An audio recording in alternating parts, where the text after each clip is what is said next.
Tulo ka kilo sa girang shabu nga nagkantidad og kapin sa 20 milyones pesos ang nasakmit sa masakop sa Regional Drug Enforcement Unit 7 kinatol sa gipahigayong bypass operation sa J40 Street sa Barangay Guadalupe, siyudad sa Cebu.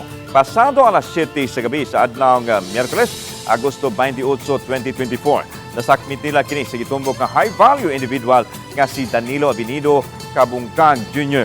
Alyas Dolan. 37 anyos nga nagpuyo sa Duterte Street Banawa, Barangay Guadalupe, ning siyudad. Suma sa suspect nga gisugo ra siya sa iyahang higala nga nakaila lang niya sa social media sa pagbilin sa illegal nga drugas sa maong lugar.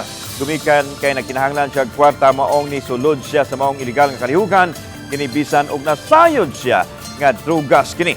Kasong kalapasan sa Section 5 ug 11 sa Article 2 sa Republic Act 9165 ang ipasaka batok sa suspitsado.